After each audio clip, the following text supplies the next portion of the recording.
আলহামদুলিল্লাহ জনাব তারেক রহমান বাংলাদেশে এসে পৌঁছেছেন। দীর্ঘ সময় তিনি দেশের বাইরে ছিলেন। তিনি দেশে এসেছেন। আমরা দলমত নির্বিশেষে সকলে বলি আলহামদুলিল্লাহ। তবে জনাব তারেক রহমানের কাছে আমার কিছু কথা বলার আছে।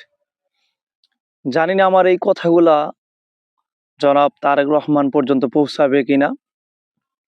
১০০ থেকে ১% হয়তো আশা রাখতে পারি তিনার কাছে আমার কথাগুলা পৌঁছাবে।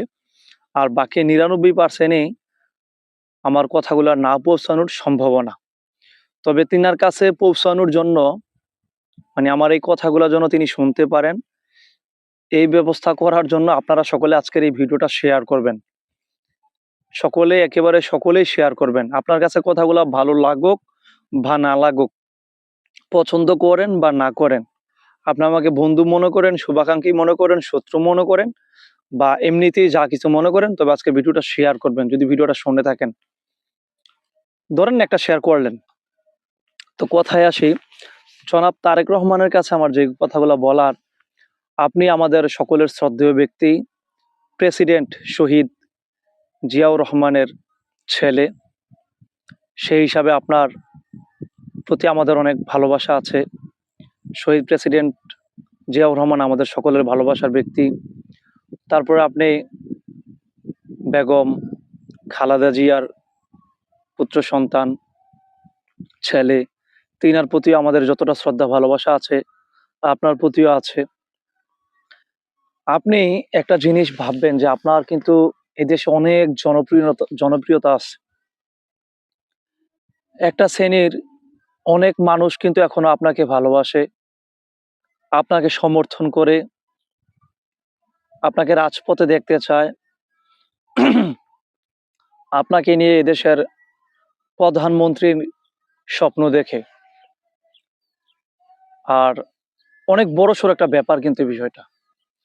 তো যারা আপনাকে সমর্থন করে, আপনাকে ভালোবাসে, তাদের সংখ্যা কিন্তু অনেক বিরাট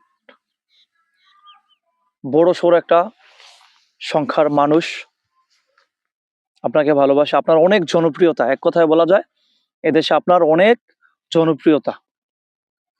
আপনি শহীদ প্রেসিডেন্ট জিয়াউর রহমানের ছেলে, বেগম খালেদা জিয়ার ছেলে।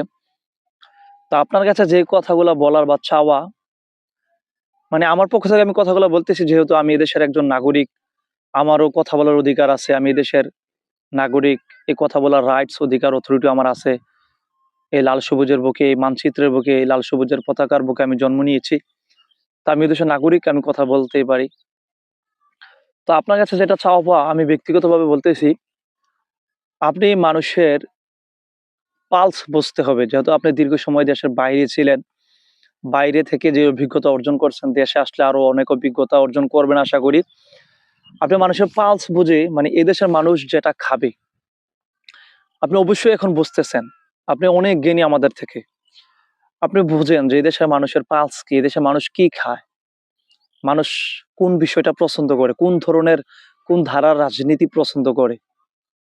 বিশেষভাবে আপনি দেশে আসার পরে আসছেন বটে, এখন থেকে আপনার সবচেয়ে ভালো হবে আপনি যদি শহীদ বীর ওসমান হাদির বিষয়টা নিয়ে একটু মাথা ঘামান।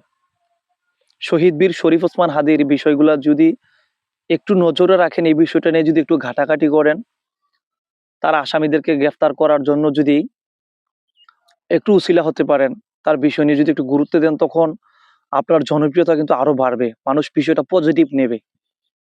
এবং ভারত আমাদের চিরশত্রু, এই বিষয়টা যদি মানুষের সামনে তুলে ধরতে পারেন যে আমরা ভারতের আধিপত্য বিস্তার হতে দেব না দেশে, আপনার চিন্তাধারা এমন থাকা দরকার যে এদেশের মানুষজন আপনাকে আরো ভালোবাসে। আপনার তুমুল জনপ্রিয়তা আছে, অনেক বড় সড়ো একটা মানুষের সংখ্যা আপনাকে ভালোবাসে। আপনার অনেক অনেক জনপ্রিয়তা দেশে। সত্য কথা, এদেশে জামাত ইসলামের যত জনপ্রিয়তা, আপনার তত জনপ্রিয়তা। এবং একসময় স্বৈরাচারেরও জনপ্রিয়তা ছিল, এখন হয়তো স্বৈরাচারের ভুলগুলা মানুষের সামনে ধরা পড়ছে, তারা হয়তো এখন দেশে নেই, দেশ থেকে চলে গেছে এবং আপনি আসছেন। তো আপনাকে এই বিষয়গুলো মাথায় রাখতে হবে যেন আমার জনপ্রিয়তা দিন দিন আরো বৃদ্ধি পায়। আমি যেন মানুষের পালস বুঝতে পারি, মানুষ যেন আমাকে গ্রহণ করে, আমাকে ভালোবাসে, যেভাবে ওসমান হাদিকে ভালোবাসছে। এবং আপনার দলের মধ্যে জাতীয়তাবাদী দল বিএনপির মধ্যে এমন কিছু ইউনিক কাজ তৈরি করবেন, কাজ করবেন, এমন কিছু কর্মসূচি আপনারা করবেন, মানুষজনের এগুলাকে মানে খুবই পজিটিভলি কামড় দিয়ে ধরে যে হ্যাঁ রে ঠিকই তো আছে। মানুষজন খুবই ভালোভাবে পছন্দ করে কাজগুলা। নিত্য নতুন কিছু করবেন।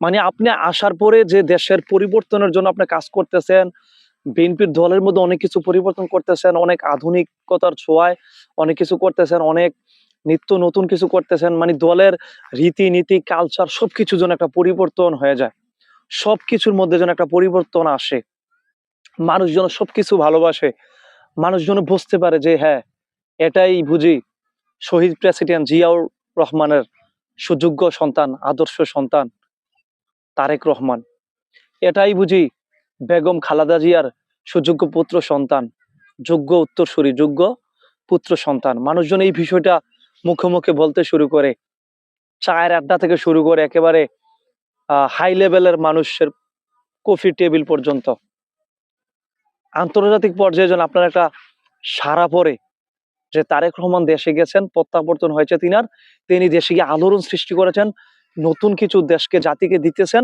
মানুষ খুবই পজিটিভ ওই বিষয়গুলো গ্রহণ করতেছে। আপনার দলের কালচার, রীতিনীতি, গঠনতন্ত্র বা প্রোগ্রামের যে রুলস আছে সবকিছুর মধ্যে যেন একটা পজিটিভ বিষয় আসে এবং এই দেশকে মানুষ যতটা ভালোবাসে আপনাকেও যেন ততটা ভালোবাসে। এদেশের মানুষ এখন আসলে ভারতের আধিপত্যে বিশ্বাসী না, ভারতের আধিপত্য বিস্তার মানুষ আর পছন্দ করে না, দেখতে চায় না। ভারতের হাতের মুঠোয়, হাতের কবজায় মানুষ আর থাকতে চায় না, মানুষ এখন স্বাধীন থাকতে চায়। 24-এর পরের এদেশে মানুষ এখন জনে জনে স্বাধীন থাকতে চায়, যার যার অধিকার নিয়ে বাঁচতে চায়। আপনি সেই স্বাধীন অধিকার মানুষের জন্য বাস্তবায়ন করতে হবে, মানুষের স্বাধীনতা ফিরিয়ে দিতে হবে, মানুষের ন্যায্য অধিকার ফিরিয়ে দিতে হবে, জনজনের কাছে আপনি সেই বার্তা পৌঁছে দিতে হবে এবং ভারতের বিরুদ্ধে আপনি বড়সড় একটা অবদান রাখতে হবে দেশে। মাওলানা ভাসানী বলেছিলেন যে যে প্রজন্ম বুঝতে পারবে যে ভারত বাংলাদেশের চিরশত্রু, সেই প্রজন্মই জাতির শ্রেষ্ঠ সন্তান। হয়তো মাওলানা ভাসানী আর বেঁচে নেই, তিনার কথাগুলো কিন্তু আজও বেঁচে আছে। সোশ্যাল মিডিয়ার জগতে হোক, খাতা কলমে হোক, মানুষের অন্তরে হোক, যেভাবে হোক তিনার কথাগুলো আজও বেঁচে আছে। মানুষ কিন্তু সেই কথার মাধ্যমে তিনাকে স্মরণ করছে, তিনি কিন্তু আবার জনে জনে আসছে, তিনার চেহারা ভাসছে। তো আপনিও এমন কিছু করেন যেন আপনি মরে যাওয়ার পরে শত বছরের পর শত বছর, যুগের পর যুগ যেন মানুষ আপনাকে মনে রাখে। আপনি এমন কিছু কাজ করতে হবে যেন আপনার প্রত্যাবর্তন আলোয় আলোকিত হয়। তো জানি না আমার এই কথাগুলো আপনি শুনবেন কিনা, আপনার কাছে পৌঁছাবে কিনা, তবে আমি চাই আপনি একটা মানে ন্যায় ইনসাফের দেশ গড়ার জন্য লড়ে যান, ন্যায় ইনসাফের দেশ গড়েন আপনার বাবার আদর্শে, আপনার মায়ের আদর্শে। এদেশে রাজনীতি করবেন এবং মানুষকে রাজনীতি করাবেন, অন্যের প্রতিবাদ করবেন, অন্যের বিরুদ্ধে থাকবেন এবং ভারত সম্পর্কে আপনি খুবই সচেতন থাকবেন, সতর্ক থাকবেন এবং গোটা দেশ ও জাতির জন্য আপনি কল্যাণ বয়ে আনবেন। আর যারা আমার ভিডিওটা শুনছেন, আমি আপনাদেরকে আবারও বলছি, যদি কথাগুলো ভালো লেগেও থাকে বা ভালো না লেগেও থাকে, এবং নিরপেক্ষভাবে আপনি আমার ভিডিওটা শেয়ার করবেন। আসসালামু আলাইকুম।